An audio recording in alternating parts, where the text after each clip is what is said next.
Uma outra dinâmica que eu acho que é interessante a gente, a partir dessa perspectiva, é tentar entender um pouco mais, tentar situar esses determinantes, né?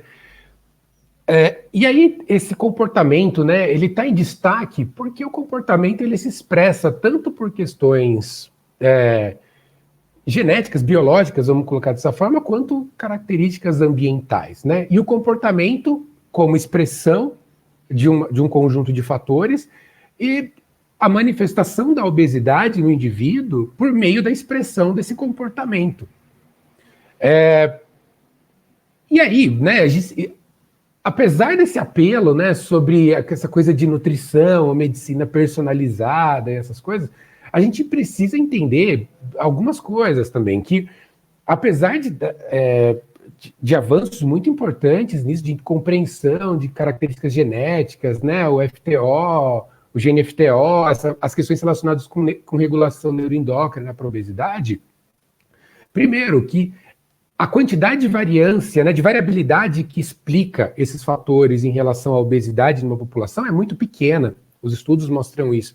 E dentro ainda, quando ele explica alguma coisa, a gente percebe que o comportamento dos indivíduos, né, atividade física, alimentação, isso modifica o desfecho de presença ou não de obesidade. Tem muita coisa para caminhar dentro dessa linha de pesquisa, que eu acho que é fundamental, a gente precisa, enquanto ciência, precisa avançar mesmo para essa compreensão, mas é importante reconhecer também qual que é o papel que ela ocupa dentro desse processo de determinação.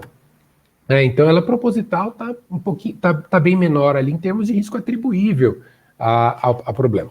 E aí a gente entra nessa outra faixa aqui lateral, que ela está dentro de um escopo de desigualdades de renda, desigualdades de educação, de gênero, racial e étnica, dentre tantas outras, né? Desigualdade de transporte, desigualdade de acesso à terra, desigualdade de moradia.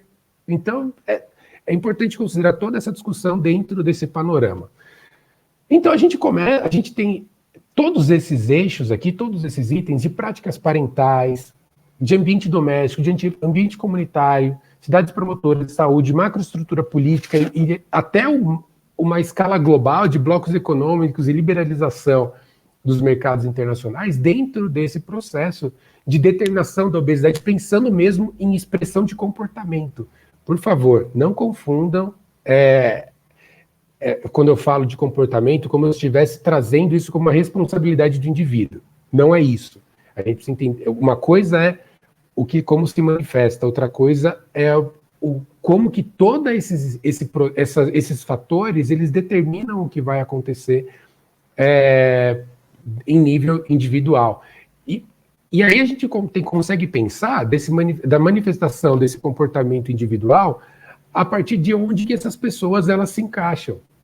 Então, quais são as influências que elas recebem das práticas parentais? Mas, ao mesmo tempo, as práticas parentais elas estão associadas com o ambiente, dentro desse desenho aqui, dessa tentativa de síntese, dentro do ambiente alimentar doméstico e de outras experiências pregressas, né, sobre o cuidado da criança. Mas esses fatores, eles estão atrelados a um determinante maior ainda, hierarquicamente anterior, como ambiente alimentar comunitário.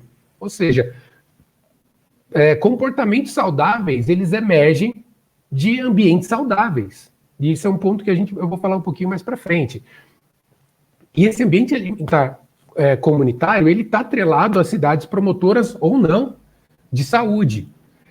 A forma que as cidades elas se estruturam, elas fazem parte de uma macroestrutura política e econômica do país. Né? Então, as políticas públicas que nós temos hoje, elas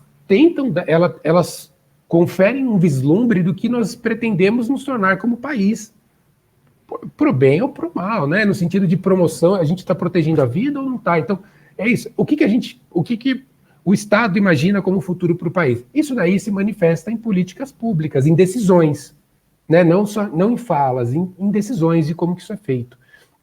E essas decisões, elas estão atreladas ao capital internacional, a como que os blocos econômicos se articulam, né? Isso tem uma série de uma série de pesquisas que mostram essa relação, né, de liberalização de mercados em relação à presença de ultraprocessados, bebidas açucaradas, enfim, todo esse conjunto de coisas dentro dos países, né, de comercialização, práticas comerciais, que é importante, então, a gente ter esse desenho, esse retrato.